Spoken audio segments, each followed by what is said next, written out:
big as you not want. Except for to visit. Lived here all my life. Love it. Love it here. Beautiful country. Amen.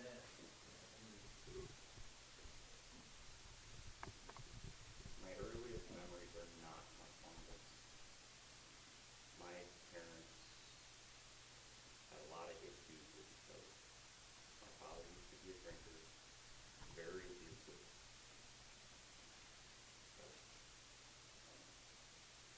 Beaten to the point where I couldn't sit down for weeks. Not fun. When I was 8 years old, my dad thought it was fun. Tickled me till I urinated myself, and then beat me for crying about it. I went to find my mom. She was in the bathroom with the razor blade. That was when they got told. Thank the Lord. Because I know if she would have stayed, I wouldn't have my mom anymore. That was an ugly divorce. Bitter. My brothers, not so outspoken as I. At 8 years old, my dad kept complaining about having to pay child support. So I just went up to him and told him, sign out your rights, then you don't have to pay anymore. Quit your whining. He did. I have to testify to that in court. On the way home from court, he tried running us off the road. Everybody that was here the last time I was here knows part of my testimony from then. At a spaghetti banquet, I forgave my father for everything he did in the past. And I tried giving him another chance when I mend that father-son relationship. The Lord had to show me that I can't change anyone. They have to do it on their own. Thank the Lord. All I ever prayed for was a family. I got a bigger family than I could ever have dreamed of by being here. This is awesome. More brothers and sisters than I could have ever thought I would have. I've got some scripture to go along with it. My concept of love was twisted. Didn't understand it. And I can attribute that to the way I was raised. But you can go to 1 Corinthians 16, verses 13 and 14.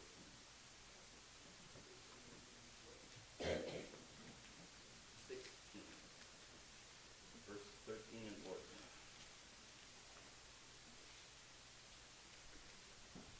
Be on your guard. Stand firm in the faith. Be courageous. Be strong. Do everything in life. Well, then you ask yourself, what is love? Love is an action. You can go to 1 Corinthians 13:4.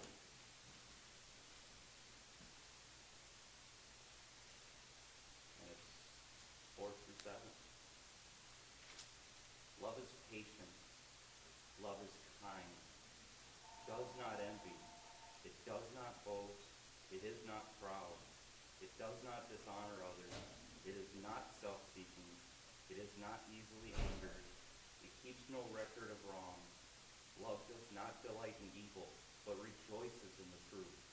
It always protects, always trusts, always hopes, always perseveres. Most of you all know I'm going through some health issues right now. Trying to mask my pain, learn from my pain. I did a lot of damage to myself by resorting to drugs. I hung myself. Very dark. I'm not that person anymore. Most of you all know. I'm more than willing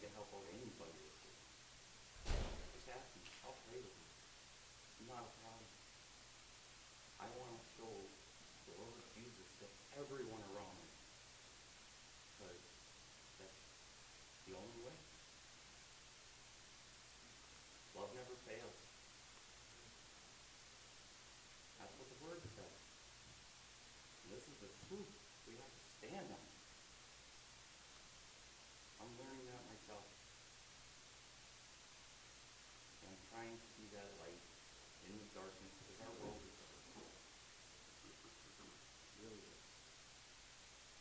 I've had a lot of things I've had to lay down at that cross, including my own kids, my parents. I can't change them. Only the Lord can change them. And they have to want it, just like we have to want it. That's why we called here, because we wanted to change.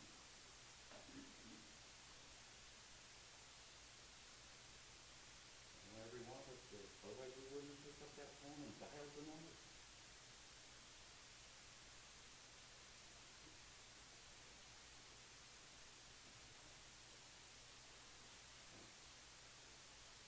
You can even take love a little bit farther. You go to Romans 12, verse 9 through 13. Love must be sincere. Hate what is evil. Cling to what is good. Be devoted to one another in love. Honor one another above yourselves. Never be lacking in zeal, but keep your spiritual fervor, serving the Lord. Be joyful in hope, patient in affliction, faithful in prayer. Share with the Lord's people who are in need. Practice hospitality. I hear a lot of grumbling and complaining. I'm in pain every day from the time I wake up to the time I go to bed. You hear me wandering around grumbling, complaining about it. I still do whatever's asked of me. Patience about it. I hope I lead you by example. Romans 12, 9 through 13.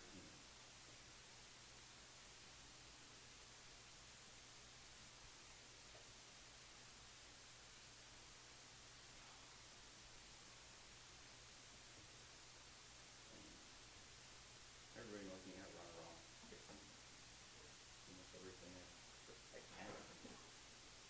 There's so much stuff that's broken, including ourselves. So I'm also trying to fix me at the same time and help everybody fix themselves. Fix all the mechanical everything around here. I do ask for help at times. I want everybody to focus on the Lord.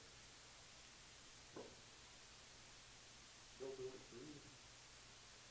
Philippians 4:13 says, "We do all things through Christ who strengthens me." Before I touch the job, I pray. I'm constantly praying all day long in my head.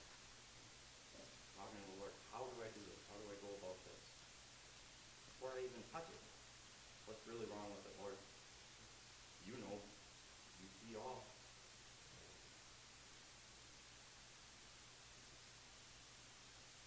Who am I trying to be now? You go to Romans 15, and it's 1 through 2.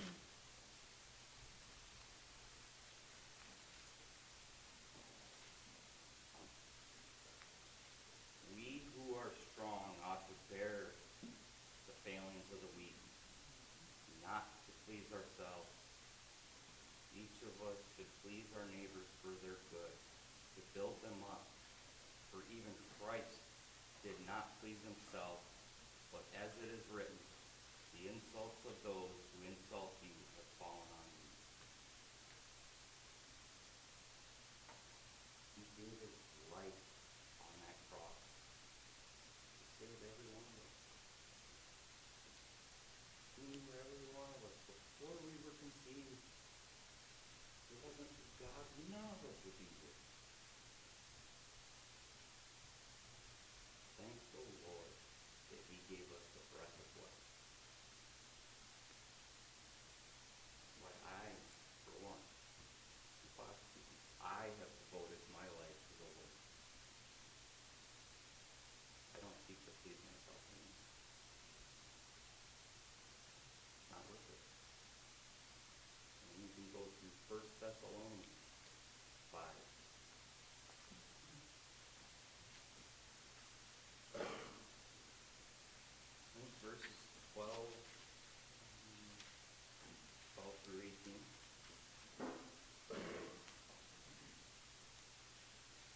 Now we ask you, brothers and sisters, to acknowledge those who work hard among you, who care for you in the Lord, who admonish you. Hold them in the highest regard and love because of their work. Live in peace with each other. And we urge you, brothers and sisters, warn those who are idle and disruptive. Encourage the disheartened. Help the weak. Be patient with everyone. Make sure that nobody pays back wrong for wrong, but always strive to do what is good for each other and for everyone else. Rejoice always. Pray continually.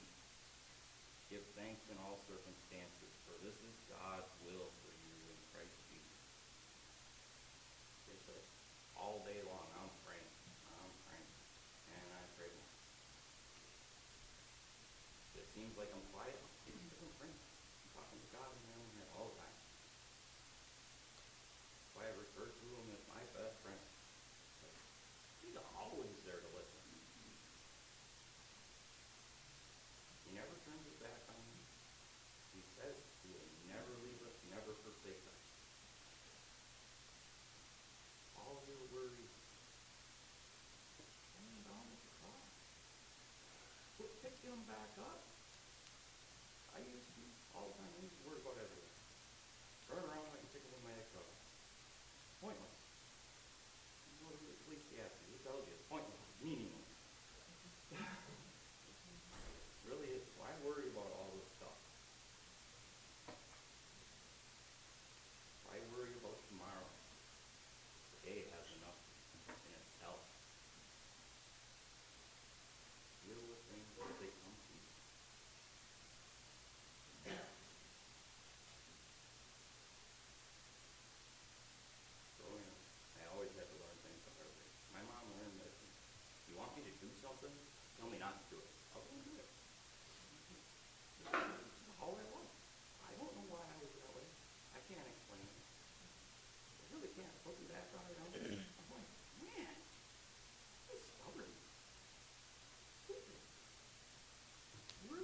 place to do it.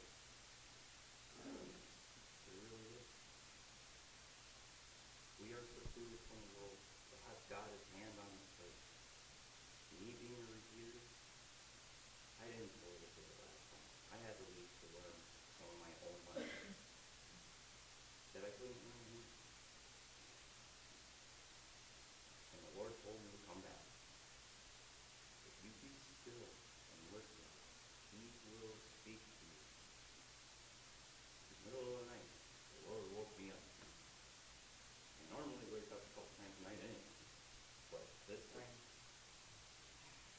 I had my ears on. Look at the clock. 3:48. Yeah. Is this supposed to mean something to you, Lord? He says, yeah. Matthew. I got startled because it was like echoed in my head. Weird. I used to always hearing it. So I tried to go back to it, but he's like, no, write it down at least. If you're not going to get in your word right now, write it down. Be obedient. Yes, Lord. So I wrote it down. Every morning, while Justin's getting ready for school, I always sit in the day room and I read my devotional. I got my Bible out. I went to Matthew 3, 48 verses. I'm like, okay. So I started going through books. I'm like, okay, chapter 3. There's no 48 verses in any chapter 3. What do you mean? Chapter 3, 4 through 8. Now I get it. All right. Thank you, Lord. I needed some explanation. So Matthew, chapter 3, 4 through 8. John's clothes were made of camel's hair, and he had a leather belt around his waist. His food was locusts and wild honey. People went out to him from Jerusalem and all Judea and the whole region of Jordan. Confessing their sins, they were baptized by him in the Jordan River. But when he saw many of the Pharisees and Sadducees coming to where he was baptizing, he said to them, you brood of vipers, who warned you to flee from the coming wrath? Produce fruit in keeping with repentance. Yes, Lord. Yes, I am a sinner, like the rest of us. We need to continually repent our sins if you want those weights to be lifted off your shoulders. And he will free you from all. Continue to repent. Give it all to the Lord. And he will take that weight. He will heal yourself. Just lighten. I've been in a lot of accidents. Got lots of injuries. And I'm dealing with health issues. I'm dealing with me. He's healing me. But in his time, I just got to be patient. It'll happen. I know it will. Because he ain't done with me yet. If he was done with me, I wouldn't be here.